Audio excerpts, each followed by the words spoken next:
November 1939. Winter had already begun to tighten its grip across the forests of northern Europe. The lakes were freezing solid. Snow covered the endless pine forest that stretched across Finland. The days were short. The nights were long. And the cold was becoming merciless. But the cold was not the greatest threat approaching the Finnish border. Far to the east, an enormous military force was gathering. The Soviet Union, under the leadership of Joseph Stalin, was preparing for war.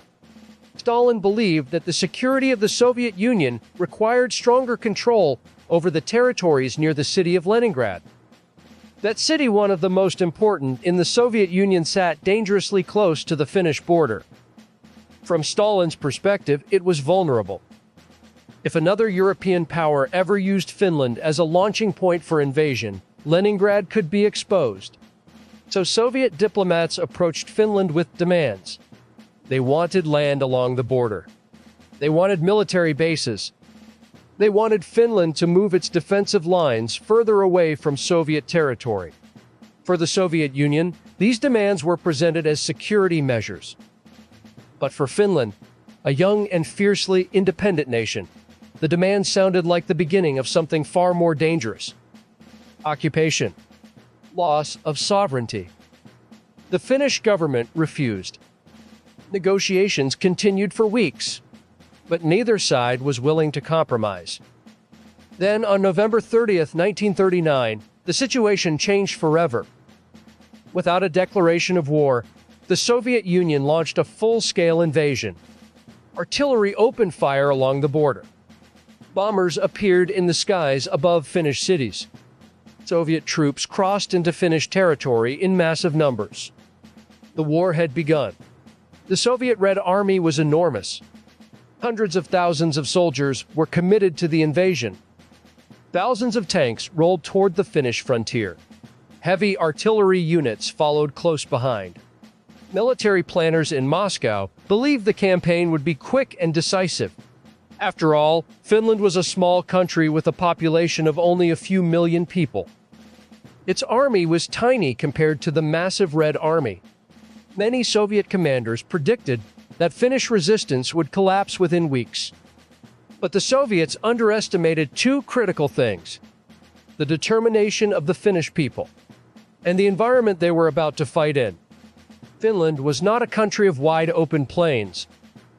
It was a land of forests, lakes, marshes, narrow roads winding through frozen wilderness.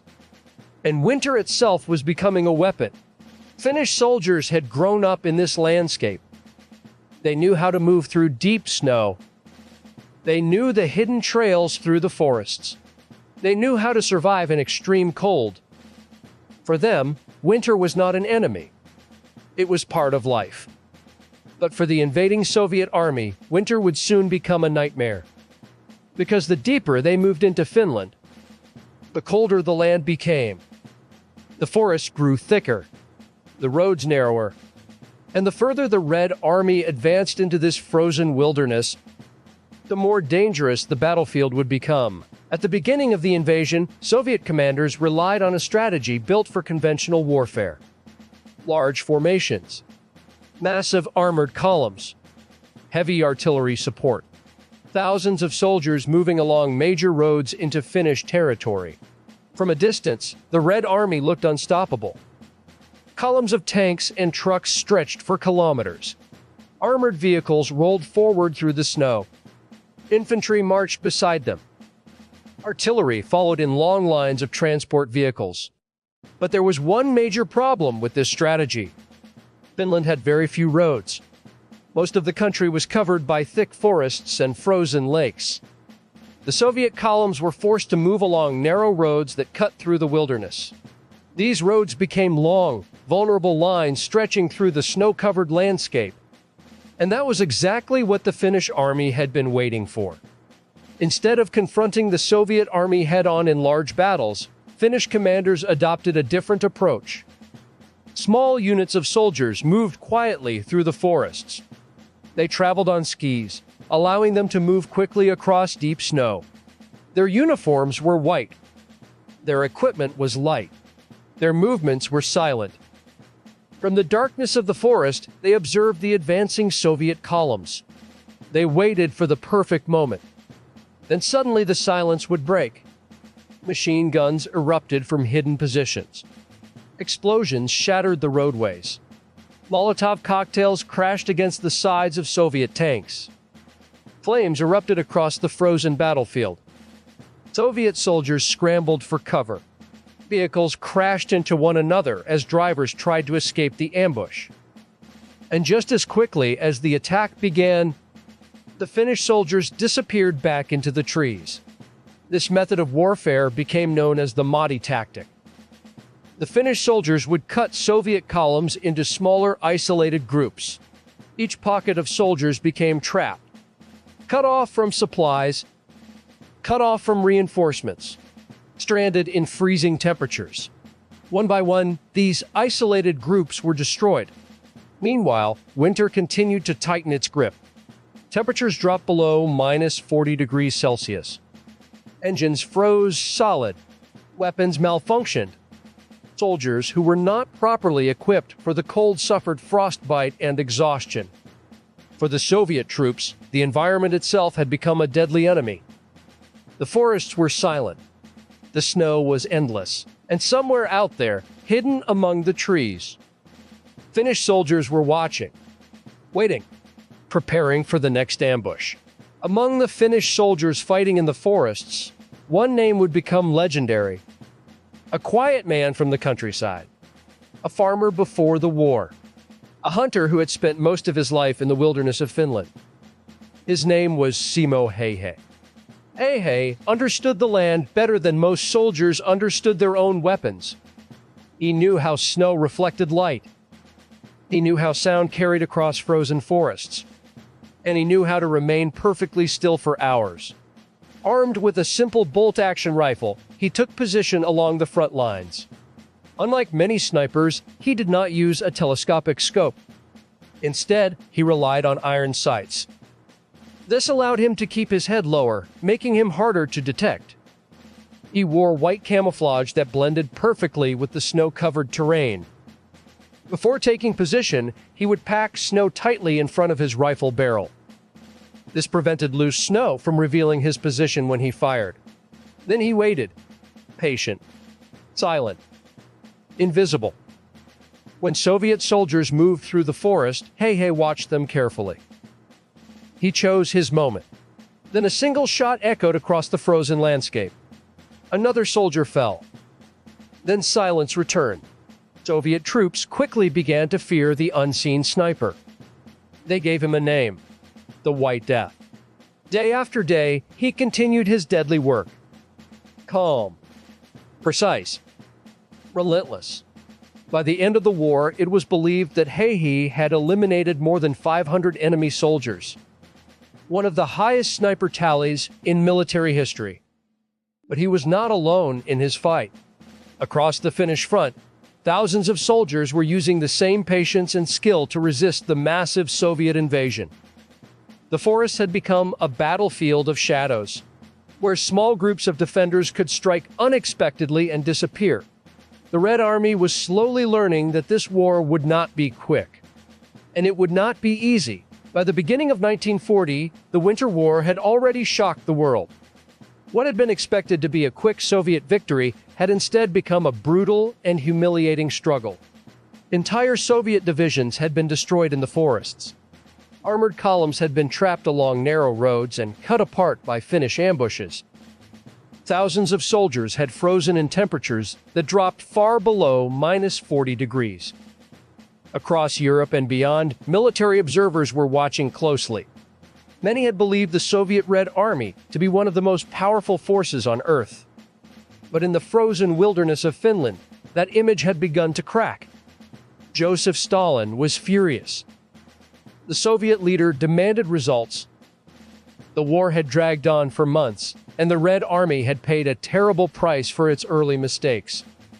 Soviet commanders now understood that the invasion had been poorly planned. Troops had been sent into winter combat without proper equipment.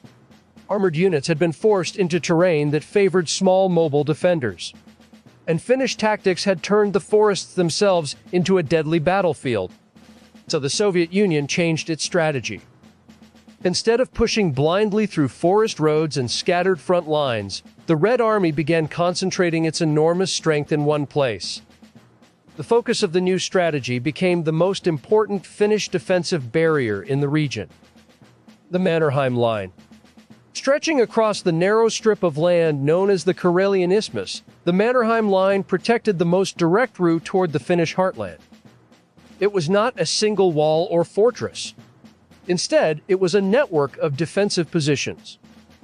Concrete bunkers hidden among forests, trenches carved into frozen earth, anti-tank barriers placed along key approaches, artillery positions carefully concealed among the trees.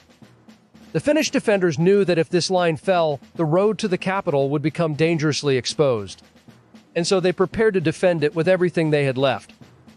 Meanwhile, the Soviet Union began assembling overwhelming force. Fresh divisions arrived at the front. Heavy artillery batteries were moved into position. Hundreds of tanks were prepared for a coordinated assault. This time, the Red Army would not attack in scattered columns. This time, it would attack with concentrated firepower. The offensive began with thunder. Soviet artillery opened fire in one of the most intense bombardments of the war. Thousands of shells crashed into the Finnish defensive positions. Bunkers shook under the impact. Trees were shattered into splinters. The frozen ground erupted with explosions. Day and night, the bombardment continued.